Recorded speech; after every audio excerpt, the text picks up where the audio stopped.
Hello, my name is Darren Thomas, and I am the Director of Educational Research Techniques. In this video, we're going to be talking about the law of cosines. We're going to focus specifically on side angle side in terms of trying to find the unknown length of one of the sides. So let's go ahead and get started. So here I have my triangle set up here, the alpha, beta, gamma sides, sides and the ABC, alpha, beta, gamma angles, and the ABC sides. And the law of cosine is used when you're dealing with a situation where you have side, angle, side. In other words, you know one side and then you know the angle and then you know another side, or when you have side, side, side. Now this is different from the law of sines, whereas the law of sines, I'll just write this right here, you're dealing with angle, angle, side, and side, side, angle. All right, so the law of sine cannot deal with the situation that we're talking about today. They cannot deal with side, angle, side, or side, side, side. That's what's happening. They're used for a slightly different purpose. Angle, angle, side, so I know alpha, I know gamma, and then I know this side right here, so I'm trying to find something else or whatever else you're dealing with. That's what's happening. And so what is going to happen is that there are basically three equations that are, I guess you could say six equations that are associated with the law of cosine. And of course, when we're talking about cosine, we're going to be using the cosine function, if you will. So I'm going to go ahead and write these functions, not draw them, excuse me. So basically, I'm going to have a squared equals b squared plus c squared minus 2bc times the cosine of alpha. That's the first one. And so basically, this is all repetitive really.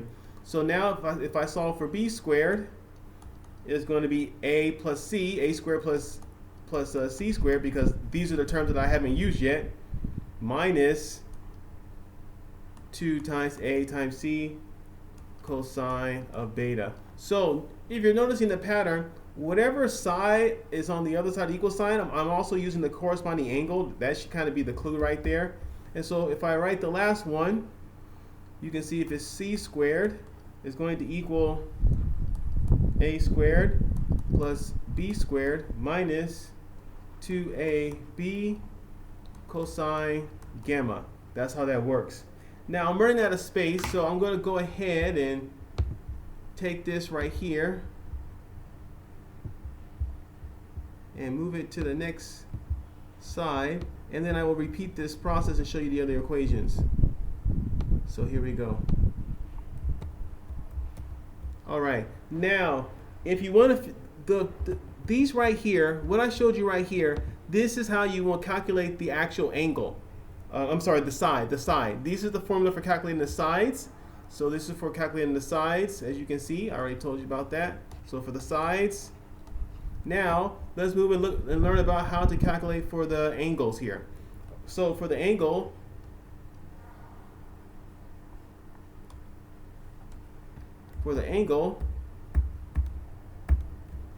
let's see here, paste. Now for the angle, this is what we do. We take cosine of alpha, and it equals b squared plus c squared minus a squared, all that over 2 times b times c. That's how that works. And then of course cosine b equals cosine beta is going to be a squared plus c squared minus b squared, all that over 2ac. And then up here in the top I'll put cosine gamma. That's going to equal a squared plus b squared minus c squared, all that over 2 times ab. So this is how we would calculate the different angles. Now, why don't we take a look at an actual example for a side angle side triangle and see if we can try to wrap up this video. So here we go. All right, so here's my triangle. I'm going to try to draw this as neatly as possible. So I got a side like this, and then I have another side like this, and then they meet going across like this. That's not bad. Okay, and so let's see here. Then I'm going to have my alpha here, gamma, beta, and then I'm going to have my actual sides here. So let's see here. So C is going to equal 24. That's the length of this side. We don't know A, and B is going to equal 12. Oh, excuse me, 12. And the actual angle A is going to be 30 degrees right here. Okay, now what we want to do now is we want to try to determine the length of the unknown of the side A. That is our goal.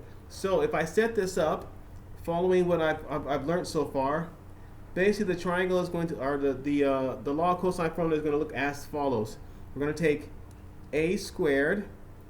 Okay, so since we know A squared is going to be B squared plus C squared. So B squared is 12, so it's going to be 12 squared plus 24 squared minus 12, oh, excuse me, minus 2 times 12, because 12 is A, times 24, because 24 is C, and then multiply by cosine of 30, because that is what alpha is, cosine 30 degrees. That's what we get. So now it's just a matter of basic math. So 12 squared, as you already know, is 144. 24 squared is 576. Minus, let's see here, 12, 2 times 12 is 24. 24 times 24 is a large number. Let me see here. Oops, go to my calculator. So we got, looks like we got 2 times 12 times 24. That gives you 576 times cosine of 30 degrees, like so. We get 498. So I'll go back here. So this is going to be 498, about that. Now we simplify this. And so as you know, 144 plus 576 is 720. Minus 498, and that's going to leave us to a total of A squared